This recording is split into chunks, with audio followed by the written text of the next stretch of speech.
Dear students, good morning. आप सबों का हार्दिक स्वागत है, अभिनंदन है। मैं Girish Kumar, Girish mathematics YouTube channel पर आपका अभिनंदन है।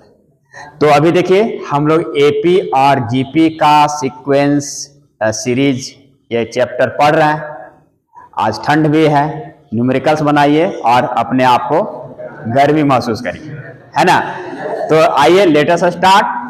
एक क्वेश्चन आपने दिया है कि find the sum to n terms of the sequence, लेकिन ये क्वेश्चन कैसा है, सीरीज इसका बढ़ कैसे रहा है, 8 8 8 8 8 इस टाइप से बढ़ रहा है। इसी को हमको find the sum to n terms निकालना है ना। अगर जब भी ऐसा क्वेश्चन आए तो सबसे पहला एकदम एक बार प्रैक्टिस करोगे, दिमाग में हमेशा रहेगा, ठीक है। तो देखना, इसका सम हमको निकालना है, a प्लस 8 8 प्लस इस टाइप से प्लस प्लस n टर्म्स होगा, n टर्म्स तक जाएंगे। दिस इज इक्वल टू, अगर 8 यहां से कॉमन ले लिया जाए, हाँ ध्यान देना कि जो भी कॉमन चीज है उसको कॉमन ले लेंगे। ये मैथ्स का तो अपना बपौती अधिकार है ना। तो इस टाइप से बचेगा n टर्म्स, ऐसा बच जाएगा। दिस इज इक्वल टू, अब यहां ध्यान देना, यहां से थोड़ा सा ये क्वेश्चन कभी नहीं बनेगा अगर थोड़ा सा ये वाला स्टेप का ट्रिक्स हम नहीं समझेंगे। यहां ट्रिक क्या समझना है कि दोस्तों, यहां 8 और बटन 9 कर दो और इंटू 9 से सबको मल्टीप्लाई कर दो। तो देखो, ये 9 से अगर ब्रैकेट के बाहर मल्टीप्लाई करेंगे कैंसल आउट हो जाएगा, पूरा यही चीज बचेगा, कोई फर्क नहीं पड़ेगा। लेकिन ये इसको रहने दो और ये 9 जो है इसको फिर ब्रैकेट के अंदर डाल दो, है ना। तब ये क्या होगा देखना, ये जैसे ही अंदर में मल्टीप्लाई कर देंगे तो 1 9 जा 9 9 9 9 9 9 इस टाइप से आएगा, n टर्म्स आएगा। अब देखना, अब थोड़ा सा एकदम और दिमाग लगा देना है। इस 9 को हम 10 - 1 लिखें। अच्छा, इसको वेरी गुड, इसको तो मेरे ख्याल से ये जितना भी टर्म आएगा इसी टाइप से आते जाएगा n टर्म्स तक। क्लियर? अब जैसे ही आते जाएगा तो दिस इज 8/9, ये हमेशा रहेगा।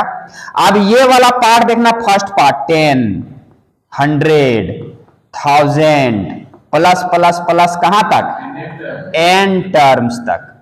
ये वाला इस पार्ट को सेपरेट लिख लो और -1 -1 -1 यहां पर माइनस कॉमन ले लेंगे तो 1 + 1 + 1 + कितना टर्म्स, n टर्म्स तक जाएगा और ये ब्रैकेट लगा देना। बात क्लियर? अब देखना, ये दिस इज 8/9। ये आप पता करो कि भैया किस सीक्वेंस में है, ये जीपी में है या सीरीज में, किस सीरीज में है, जीपी में है या एपी में है। तो ये देखने में आ रहा है कि ये अगर हम एपी में चेक करेंगे तो इसको घटाएंगे तो डिफरेंस अलग अलग आएगा। लेकिन अगर डिवाइड करेंगे T2/T1 तो 100/10 10 आएगा, 1000/100 2 जीरो कटेगा तो फिर भी 10 आएगा। इसका मतलब कॉमन रेशियो मेरा सेम आ रहा है। तो जैसे कॉमन रेशियो सेम आएगा मतलब ये जीपी में आ गया। तो जीपी के n टर्म का समेशन क्या होता है, फॉर्मूला ए, ये होता है ना। तो वेरी गुड, ये दिमाग में रख लेना। तो यहां a कितना है दोस्तों, 10 है, ब्रैकेट डालो। r कितना है, T2/T1 100/10 मतलब 10, तो 10 का पावर n -1/10 - 1, इसका काम खत्म हो गया। और ये अभी माइनस है। अब देखो, एक को 2 बार जोड़ेंगे तो 2 आएगा, 3 बार जोड़ेंगे 3 आएगा, 10 बार जोड़ेंगे 10 आएगा, तो n बार जोड़ेंगे तो कितना आएगा, n आएगा। वेरी गुड, बस काम खत्म हो गया, आंसर आ गया। अब इसका आंसर कितना आएगा, तो हम इसको 8/9 थोड़ा सा सिंप्लीफाई अगर कर देंगे तो 10 का पावर n -1/9 - n, यहीं पर छोड़ दो आंसर, या फिर इसको मल्टीप्लाई कर दो, अंदर इसके साथ मल्टीप्लाई कर दो तो ये आ जाएगा 80/91 81 आएगा, और ये माइनस आ जाएगा 8n/9। तो यही भी आंसर लिखेंगे तो हमारा कहीं मार्क्स कटने वाला नहीं है। बात क्लियर? तो अब बात समझ में आ गई ना? तो अगर इस टाइप का जो भी न्यूमेरिकल्स आया तो इसमें घबरा नहीं जाना है, थोड़ा सा स्टेप दिमाग में रखना है और कैलकुलेट कर लेना। क्लियर? ओके। अब देखो 20 नंबर क्वेश्चन पूछे हो, इसमें क्वेश्चन पढ़ो अच्छे से। क्या करना है कि show that the products of the corresponding terms of the sequences. यहां दो सीक्वेंस दिया हुआ है, ए आर स्क्वायर इस टाइप से एक सीक्वेंस है, और कैपिटल ए आर इस टाइप से एक दूसरा सीक्वेंस। तो क्वेश्चन कह रहा है कि products of the corresponding terms, मतलब कि ये दोनों सीक्वेंस को मल्टीप्लाई करेंगे, लेकिन किसमें कॉरस्पॉन्डिंग टर्म्स, मतलब पहला टर्म को पहला टर्म के साथ, दूसरा टर्म को दूसरा टर्म के साथ, थर्ड टर्म को थर्ड टर्म के साथ, एंड सो ऑन। बात क्लियर? तो इस टाइप से अगर हम मल्टीप्लाई करें तो अकॉर्डिंग टू क्वेश्चन यहां से ध्यान देंगे कि इसको कॉरस्पॉन्डिंग टर्म से जब मल्टीप्लाई करेंगे तो पहला टर्म ए और यहां पहला टर्म ए, तो इसका आ जाएगा ए, दूसरा a r into capital a r, तीसरा a r square into capital a r square, और इसी टाइप से ये आगे भी मल्टीप्लाई होगा। कहां तक होगा? जहां तक जाएगा। तो product of the corresponding terms of the sequences इतना एंड इतना, इसका प्रोडक्ट कॉरस्पॉन्डिंग टर्म्स का प्रोडक्ट हम निकाल लिए। निकल गया। फॉर्मा जीपी, हमको प्रूव करना कि ये जो प्रोडक्ट होगा ये जीपी में आएगा, और अगर जीपी में आएगा तब हमको कॉमन रेशियो निकालना है। Very simple question. अगर ये देख लो यहां से, तो यहां पर भैया ये T1 आ गया, ये T2 आ गया, ये T3 आ गया, इस टाइप से आगे भी आएगा। तो अगर हमको चेक करना कि ये जीपी में है कि नहीं है, तो T2 बट्टा T1 निकाल दो। तो ए आर इंटू ए आर बट्टा ए, T1 की जगह ये है ना, तो यहां से ये कट जाएगा और यहां से ये कट जाएगा, तो बचेगा कितना? ये बचेगा। अगला टर्म फिर T3 बट्टा T2 कर दो, तो T3 में कितना है? ए r square into capital a r square upon A r into capital a are. तो यहां से ए कट गया, एक आर भी कट गया, कैपिटल ए कैंसल आउट, एक आर कट गया, तो एक फिर आर बच गया, एंड सो ऑन। तो देख रहे हैं कि कॉमन रेशियो सेम आ रहा है। तो जब कॉमन रेशियो सेम आएगा तो सीक्वेंस क्या होगा? जीपी में होगा। So clearly the sequence is in GP and the common ratio यही होगा ना, आर, यही आ रहा है। This will be the answer. थोड़ा सा सोचो, क्वेश्चन को 2 बार 3 बार पढ़ना है। क्वेश्चन कह क्या रहा है, एक एक सेंटेंस को, क्वेश्चन को तोड़ तोड़ के पढ़ना है। क्वेश्चन जब तोड़ तोड़ के पढ़ोगे तो क्लियर होगा कि क्वेश्चन क्या दिया हुआ है, क्या कह रहा है, क्या निकालना है, ये सब सारी चीजें स्पष्ट होंगी। बहुत सिंपल क्वेश्चन है, पूछने की आवश्यकता नहीं थी, पूछ लिए, बता दिए। क्लियर? ये देखो एक क्वेश्चन है, A and G be arithmetic mean and geometric mean. ये देखो दोस्तों, ये क्या है? अर्थमेटिक मीन है। जी क्या है? ये जियोमेट्रिक मीन है। किसी भी बिटवीन 2 पॉजिटिव नंबर्स, कोई भी 2 पॉजिटिव नंबर्स है उसके बीच का, तो हमको प्रूव करना है कि the numbers are A plus एक बार इतना एंड ए माइनस इतना। जो नंबर्स होंगे पॉजिटिव नंबर्स, ये इस इतना होगा, मतलब इस फॉर्म में आएगा। तो हम सबसे पहले इसका सॉल्यूशन जब करेंगे तो मान लेंगे कि let A and B are 2 positive numbers. ये 2 पॉजिटिव नंबर्स मान लिए, है ना। अब जैसे ये दोनों पॉजिटिव नंबर्स मान लिए तो according to question arithmetic mean है ए, तो ए बराबर ए प्लस बी बाय 2 होगा। ये क्या है? अर्थमेटिक मीन किसका? यही दोनों नंबर का। तो ए बराबर a plus b by 2, arithmetic mean यही होता है ना। एंड जियोमेट्रिक मीन जी है और यही नंबर है, तो इसका जियोमेट्रिक मीन क्या होगा? Root under A B. Clear यहां तक? अब ध्यान देना, अब क्या करना है कि यहां से हमको नंबर्स निकालना है इस फॉर्म में। तो सबसे पहले यहां हम लिख लें कि अच्छा ऐसा लिखते हैं कि a प्लस बी, है ना, a प्लस बी बराबर यहां से कितना आएगा देखना 2a।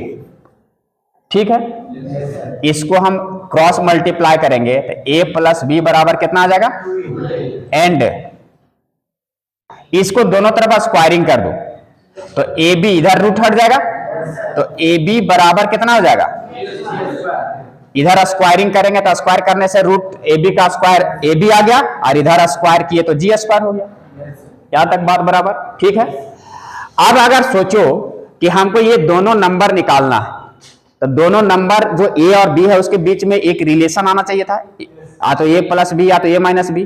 तो ए प्लस बी और ए माइनस बी आ गया तो एक बार जोड़ देंगे, एक बार घटा देंगे तो कटेगा और ए बी निकल जाएगा। ऐसा कुछ आइडिया आना चाहिए दिमाग में। तो अब हम क्या करेंगे, सो नाउ यहां से ए माइनस बी निकालने का कोशिश करो। ए प्लस बी तो और रिलेटिव है, तो ए माइनस बी निकालेंगे तो इतना का हम पढ़े कि होल स्क्वायर बराबर इसको लिख सकते हैं ए प्लस बी का होल स्क्वायर और माइनस 4ab लिख सकते हैं।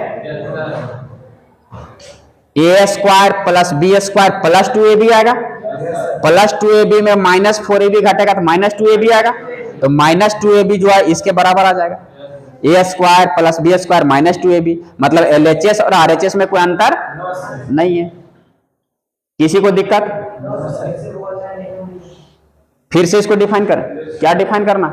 ये तो आइडेंटिटी है, 8 क्लास से पढ़ते आ रहे हो। ए माइनस बी का होल स्क्वायर, ए माइनस बी का होल स्क्वायर बराबर क्या होगा, ए स्क्वायर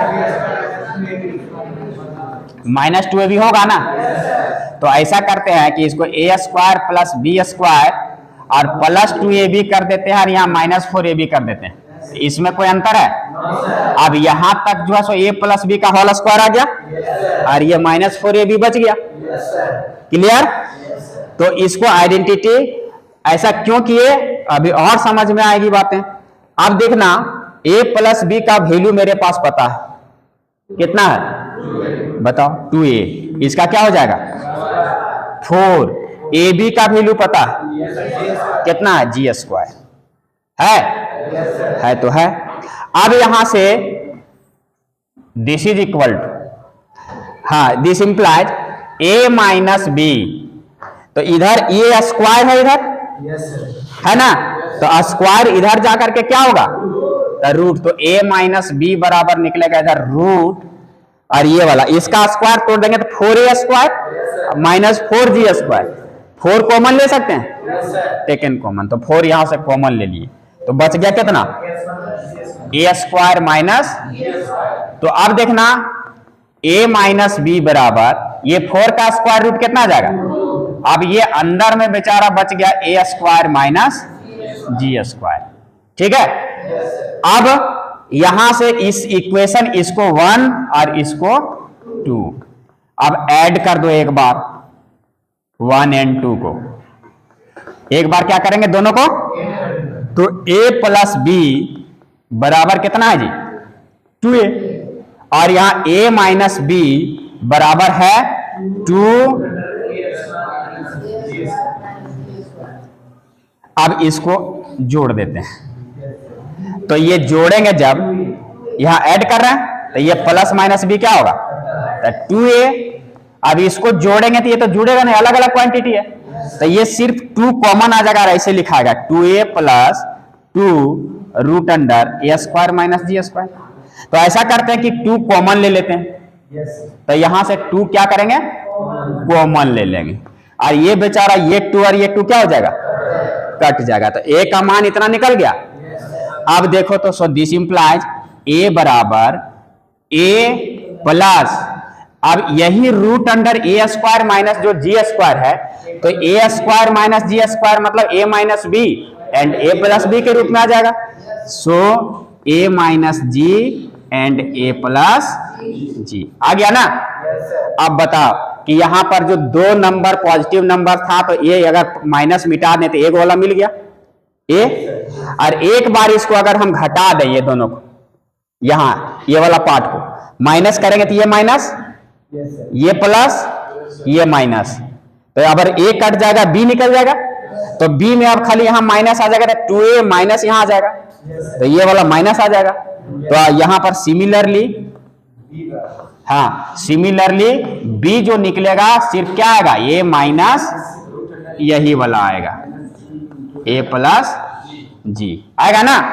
तो इसी को एक साथ लिख दिया है ये कि जो प्रूव दैट द नंबर्स, मतलब दोनों नंबर ए और बी जो होगा तो ए प्लस इतना एंड ए माइनस इतना दोनों, तो इसको एक साथ में ए प्लस माइनस इतना लिख सकते हैं। So both the numbers are these answer. Proof हो गया, हो गया ना प्रूफ? किसी को दिक्कत? प्रूफ हो गया।